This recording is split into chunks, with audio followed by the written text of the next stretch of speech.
Welcome to the Worship Leader Next Door podcast. We're here to give encouragement and counsel and dig deep into the spiritual and practical issues encountered when leading others in expressions of musical worship. Wherever you are on your journey, we hope you find this a safe space, and we're excited to have you along for the ride.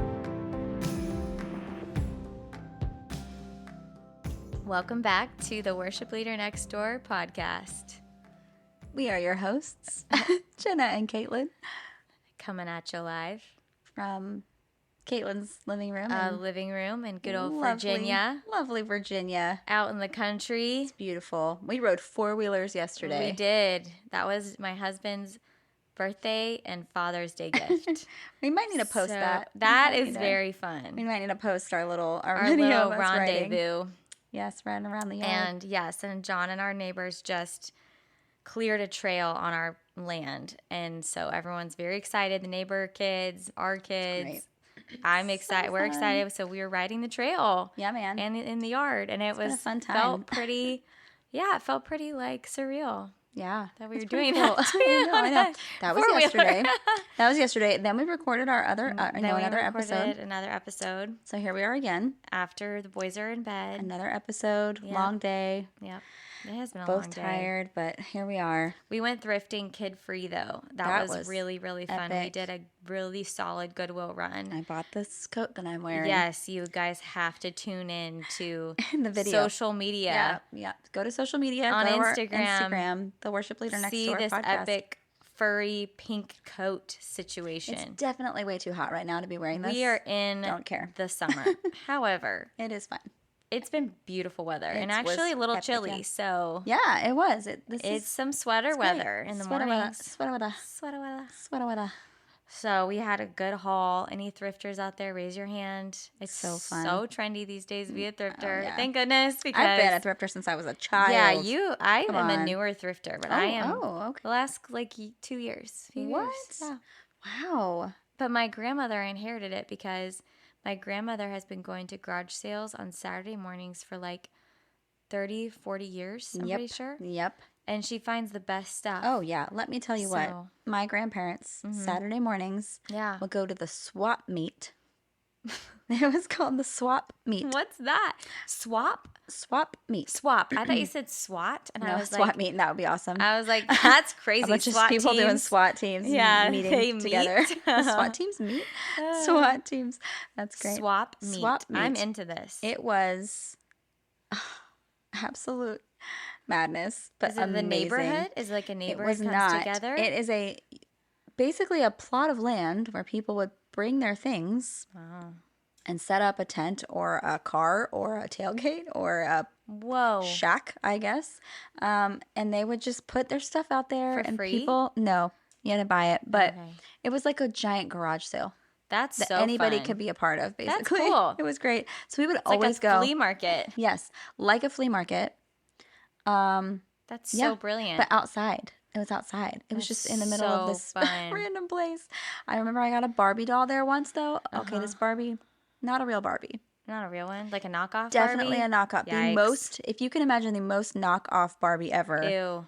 it was hilarious. Like Dollar Tree Barbies. They look a little off. Yeah, it was a little off, but this one was at a swap meet. So it's like Dollar Tree Barbie Like goes lower than the low. than- It was so wow. great. Did you But play you know with what? it? I played with her, and she was fine. Okay. So Wow, you it was really saw the interesting. underdog. yeah, I mean, I think she was $1, maybe 25 cents. Yeah, probably She cheaper. may yeah. have had clothes. I can't remember, but she was kind of a mess. Yeah. Wow, she That's was kind of a mess. She had a story. She had quite the story. Yeah, she's been through it. She's been through it. Oh, the swap meet Barbie doll. That's crazy. That's going to be the hashtag for this this one on yep. Instagram. Swap meet Barbie doll. So if you've stuck with us this long and you Yeah, haven't if you're turned it still off, listening, we're going to tell you what we're going to do that's going to add value to your life by listening to this podcast. right now. Yes. What are we talking about today? Today we're going to talk about teams, onboarding to your teams, Yep. and navigating spiritual health in your team. And the big A word. Ooh, yeah. Yikes, sorry. Auditions. Auditions, yes. So, and we don't like to talk about. It'll be fun. Well, I mean, some churches, you might have a great system in place and good expectations, but I think that can be really intimidating. Yeah, for sure. Because it involves feelings, risk, vulnerability on both sides. Yeah. Leadership and those coming out to, give it a go. And it's risky. It is risky. For sure. So we want to talk about, like, in for our combined experience, like maybe what seemed to be, just give you some ideas if you're like, I need to grow my team, but we're getting stuck, or this is hard. We don't even know where to start. Right.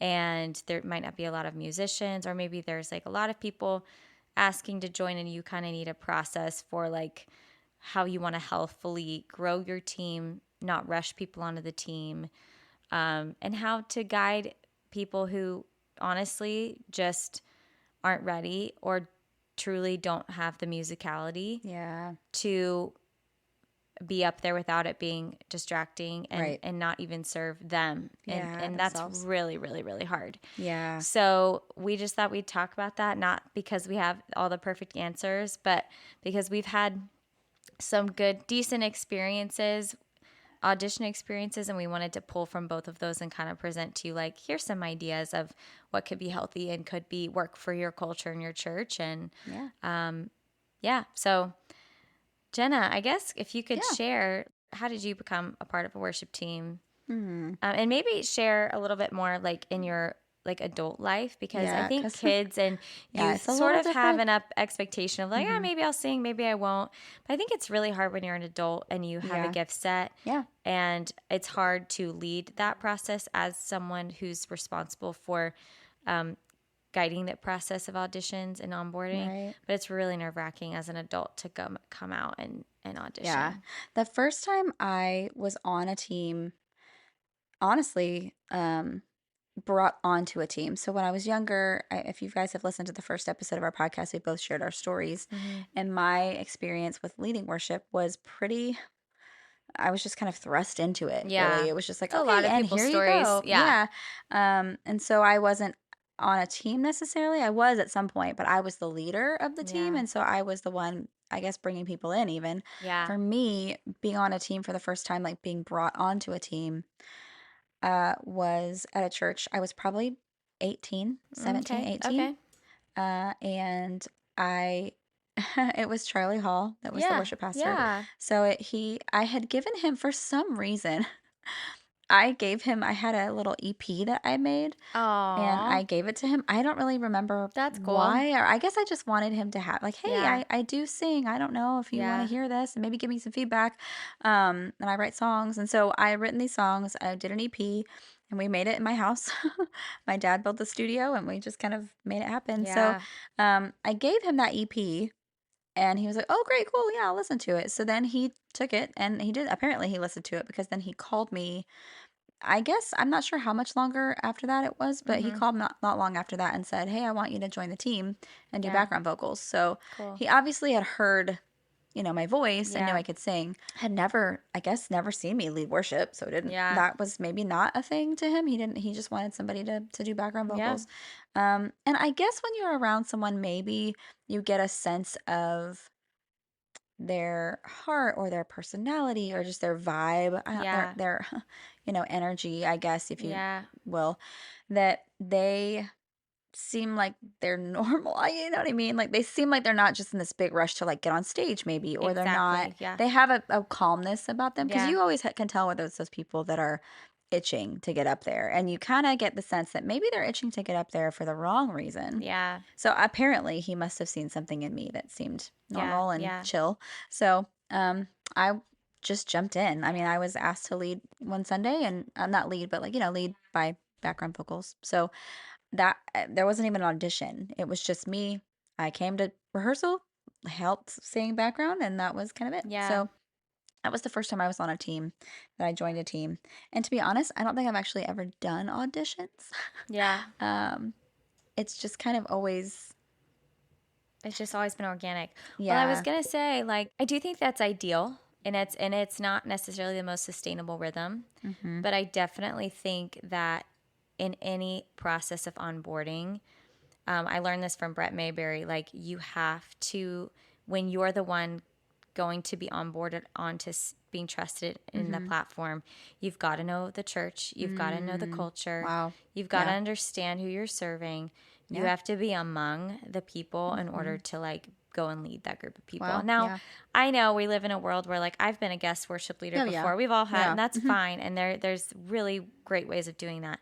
But we're talking about equipping your weekly team, like the sustainable, you know, day in and day out, not these one-offs, like where you might bring in someone special to do it. Makes sense. And you need, you know, you want to, I think, always encourage people who are plugged into community because absolutely. I think too, it shows like I'm willing to invest in people. I'm willing to be someone accountable in community. Yeah. I don't want to be isolated, and it gives you, the worship pastor, a chance to really get to know that person and guide the kind of culture that you're looking for. Right. And I think what gets dangerous is you can rush people into something because you're trying to meet a need. And I so get it. I so get it. Yeah. Sometimes you have the options that you have, and sometimes you have to kind of get to it and get people positioned. Like, this is not a one size fits all. But if we, especially with volunteers, if you rush volunteers into positions of leadership without knowing if their personal life is in a healthy place, or you know, we're all on a journey, but like, do they have a healthy attachment to the platform and a healthy understanding of their role, or do they need a lot from the platform? Because it's okay. Like, I think there's a lot of nuance with, we don't have to have it perfectly all together. It's not like we don't need to be judgy worship pastors out there, because that gets us just as in much trouble. Ew. No.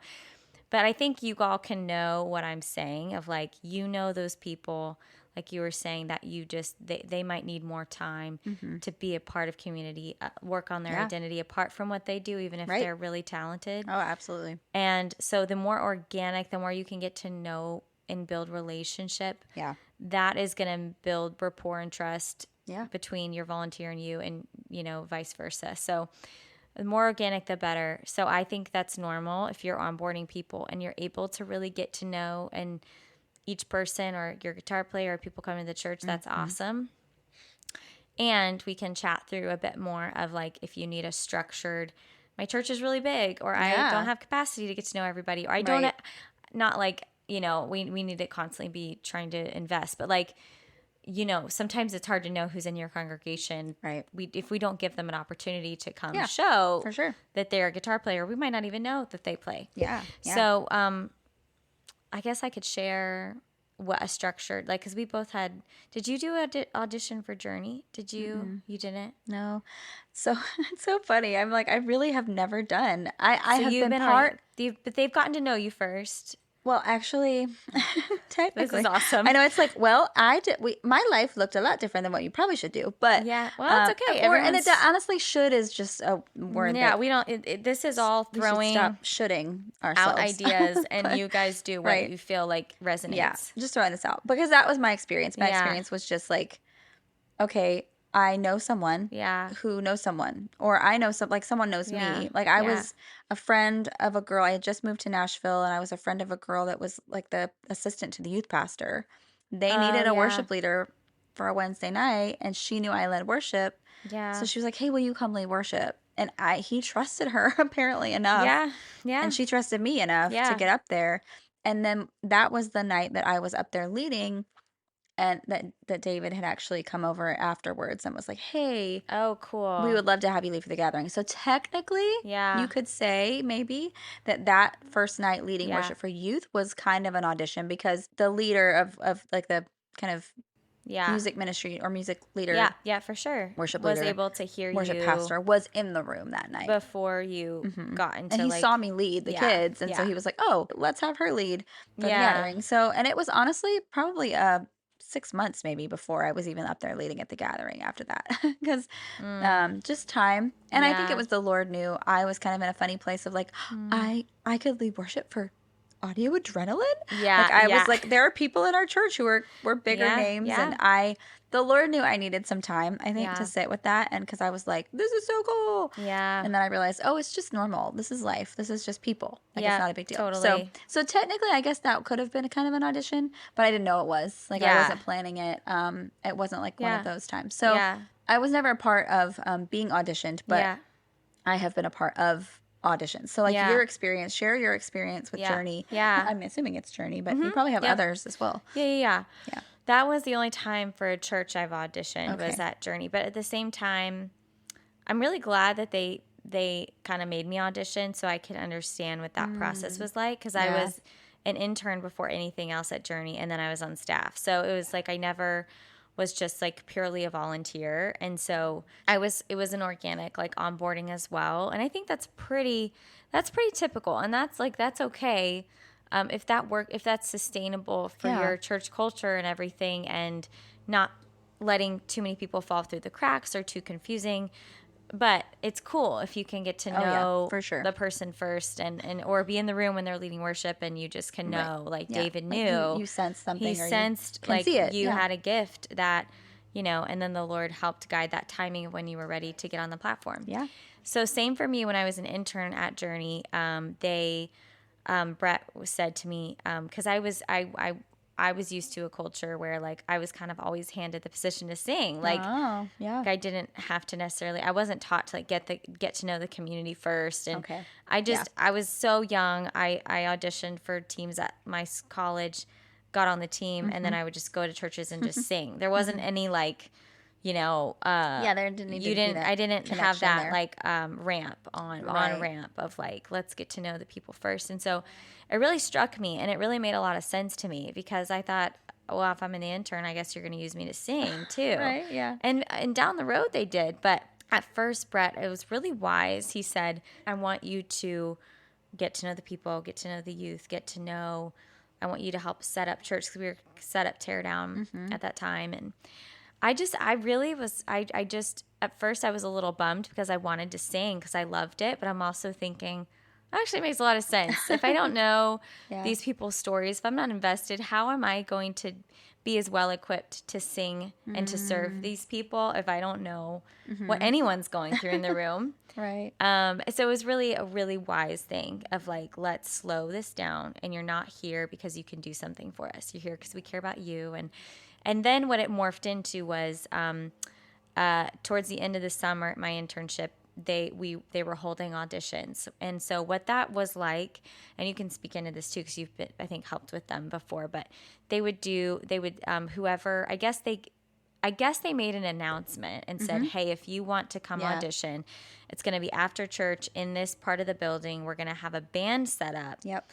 And you're going to essentially, play with the band and play 2 worship songs. Yep. And so if you would, the already established worship team would stand in certain parts and then step out certain parts, depending on who was, able to audition. Yeah. And it was really kind of fun because you got to know people that way, and newer people that way, got to know the team.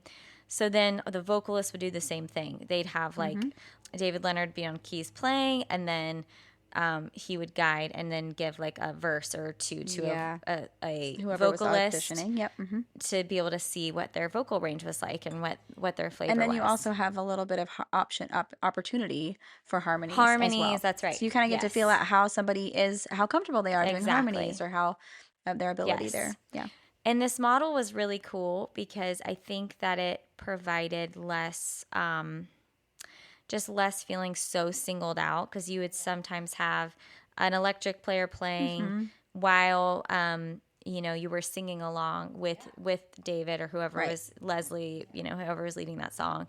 And I think it just helped kind of make you feel like you're on a team here. You're not just being singled out and a whole panel's looking at you. Right. And it just kind of helps take some of the nerves away and feel like you're a part of something. So but when you have a well-trained worship leader in place, they're able to hear how is that guitar part going? How are they blending with the band? Okay, what choices are they making musically? Okay, what choices is she making musically?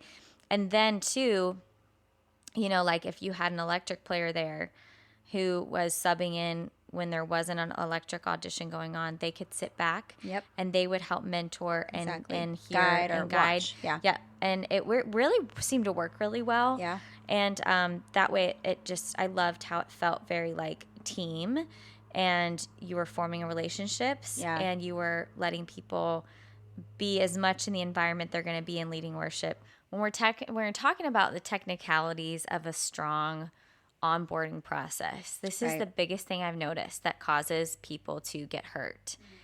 And I've seen this in multiple churches that I've kind of served at, worked at now. It's when someone is not being communicated to well. Yes. Or a leader is so afraid of conflict that they're afraid to say to their face in a loving way, we don't feel like this is probably not a good fit for you right now. Or we don't need any more we can't fit any more vocalists on our rotation at this time. And because I've actually heard more hurt come from I just didn't know than actually I was told, because someone can go away from that even if they get offended. Yep. And they can sit in that and go, but you know what? They were honest with me. Yes. They were loving with me. Yeah. And they held up their end of this process in a healthy way. Right. Because going into it, if you communicate, hey, we're not going to be. Every person who expresses interest in this specific area, unfortunately, the nature of what we're doing here requires these skill sets. Yeah. We cannot guarantee every person is going to be on our church's worship team or on any church worship team, depending on, but we'll help you. We'll help find a place for you in the church. We want you to be plugged in. Right. We want you to serve. Of course. It might just not be here. Right. And then, so it's all about being prepared on the front end for the communication. Yeah, that's good. You cannot be afraid of conflict. You gotta it's your job. That is your job. If you're the team leader, get over it. Yeah. It's tough. Yeah. It's tense. Yeah. Put your big boy pants and big girl pants on. Come on. Because it hurts people when they put themselves out there, and we don't treat them like adults. That's so good. And we get all yeah. That is my thing that gets me so frustrated. That hurts people so much. I've heard it over and over again. It's like, well, I didn't know. And then they feel embarrassed. Yeah. Why should they be feeling embarrassed? It's not a them problem. Not their fault. It's a bad leadership system problem. Yeah. So it's very important when we're in a position where we're helping shape the spirituality and inviting the Holy Spirit, inviting God, wanting to partner with God. This is where administration and good systems becomes extremely important. Yeah. Because then it gives you a clear roadmap to guiding people in the heart development, in the skill development, and to work on and massage something that works for your church. So before you have auditions, think about what's your intro, what's your instructions to them, what's your middle, what's your end. Yeah, that's good. How are you going? We're not just leaving people off in the deep end and saying, "Hope you good luck, find your way home." Yeah. How are we going to put people and set them up to help them find another place to serve? Yeah, that's good. And there are some people that are going to want to get up there for all the wrong reasons. Yeah. And there might have to be some hard conversations of like, "Hey, I want to get curious about. You seem pretty offended that I if someone's really comes out in offense when there's any direction, discipleship, correction, guidance, if they maybe are allowed to join the team but don't, aren't given the full reins to lead a whole Sunday morning, like we just need to not be afraid of getting curious and having tricky conversations. Yeah, it's all about loving each other too. That the whole heart behind communicating and having hard conversations is to love them better. Exactly. To love them well. It's to serve them. It's not to harm. You not having the conversation with them is actually loving yourself more than you're loving them. Yeah. You're caring more about your comfort, how you're going to look, how you're going to feel by not telling them the truth. Or being honest and communicating at all. That's such a huge thing because it's really just you're making it about you. Yeah. And the goal of love is not that, Yeah. It's meant to be. And it's hard. And I mean, I of course it's oh hard. my gosh, the emails I've had to send and the conversations I've had to have and the fear and I man. probably got it wrong. And yeah, so no one's it's saying so it's hard. easy. It's a so very hard. big responsibility. Yeah. But this is the cost of we want to grow our teams, and hopefully, Lord willing, in the process, you are able to find the ones who God is like guiding to that space and calling to that space, and who are ready to grow, who are maybe even ready to full on lead, whatever their season looks like. Definitely, I think where we're landing is if you can be, in a prepared way to know that you're going to have to go into auditions, not promising that everybody is going to be able to be on board and onto the team for a number of reasons, but knowing that you probably are going to get closer, if not get more people that are ready to come on.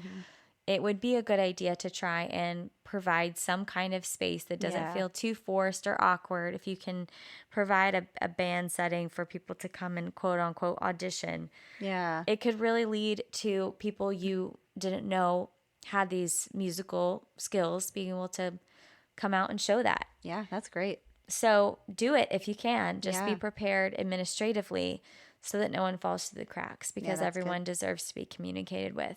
And it's just, maybe at the beginning of the audition, even to the room, communicate the heart behind it. Yeah, communicate. That's good. We don't want to be exclusive. We don't want to leave anybody out. We want to help you. If this isn't the right fit for you right now, we're either going to tell you what skills you can work on. That's great. We're going to mentor you ourselves and give you outlets to come grow. Or we're going to help you get plugged into another area of the church. Yeah, that's good. And it is scary because you have to trust the adult and the maturity, hopefully, in other people. Yeah. And that's not always there. People aren't always prepared for that no in their life. And the feeling of rejection can feel extremely painful depending on someone's woundings or church history or wherever they are at with that. And we have to know that as worship pastors and leaders, we aren't responsible for somebody else's worship team career or their resume. I mean, it's so hard, and it's because people are so wonderful, and you want to just love on them as best you can. But I think we get fearful of those hard conversations, and so we might miss out on the people that are really itching to find a way to connect and serve that are ready and the Lord is stirring them, and they have the maturity and healthy attachment to the platform to be able to get up there and start really blessing their community. So it's worth giving it a try. Yeah, for sure. And making sure your admins they're gonna follow up. Yeah, that's right. For sure. I would also say there's an element of like I've seen churches do video auditions. Yes. And so yes. That's also an option to have someone send you, hey, send me a video of you singing a couple different songs or playing your instrument. Like that way you're kind of getting an idea of their skill level. At the same time, you're going to see their commitment and follow through as well. Like you're going to know, absolutely. They they're serious. are serious. They want to send me this video. They're going to make the video and do it. I'm not going to forget or not do it. So that's a great point. Or they have capacity. If they have capacity to do it, then they probably have capacity to be on the team, to create space for rehearsals and early mornings, Sunday mornings, and things like that. And they might also be tech savvy, which is helpful. Yeah, if they can know how to work their phone, or a video, or audio, anything, in that world. But also I think just having them have that.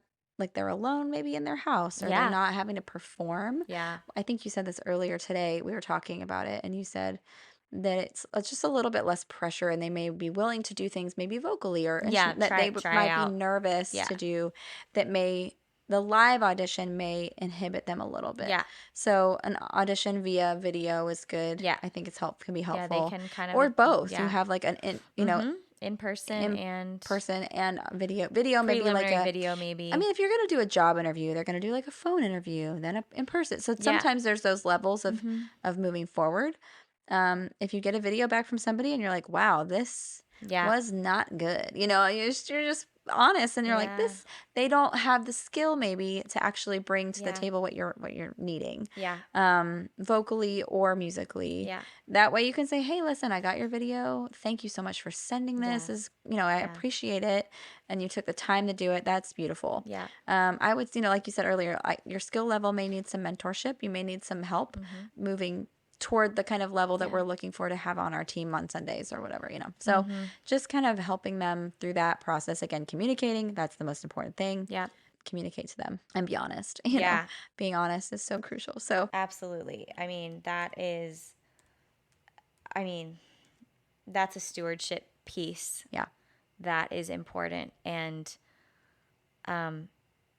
just doing all things in love and a gentleness and that's where you really lean into your pastoral hat. Worship pastors out there, like lovingly walk people through that and show a lot of gratitude if you can to people for coming out. And even if they're not able to join right away, express that gratitude for them stepping out, wanting to serve. For sure.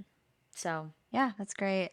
And I think we're planning to do a follow-up episode to this episode around I'm sure this probably has come to someone's mind as you've been listening, but the idea of pure heart versus skill level. Does this person, okay, they're really, really, really good at playing the electric guitar, but they aren't a believer. And they've been coming to church, but they're just not professing any faith in Jesus, but they want to be on the team. Or you've got somebody who's not great vocally, maybe they could use some work, but their heart is so pure. They just love to worship. They're really love Jesus, want to be there on such a team player, but they just need training vocally or in whatever maybe their instrument is. How to navigate those things, how to talk through bringing those people on your team potentially, or maybe even not bringing them on the team depending on your conviction. So stay tuned for our next episode. We're going to talk a little bit about that. And we'll see you here next week. Thanks, guys. Thanks for tuning in. We hope you enjoyed today's conversation. And be sure to follow us on Instagram. We keep up there. We give you updates. It's a great place to DM us if you have any thoughts, ideas on what you're hearing in this conversation, ongoing conversations. We can't wait to get to know you guys better. Thanks for joining the Worship Leader Next Door. See you next week. Bye. Bye.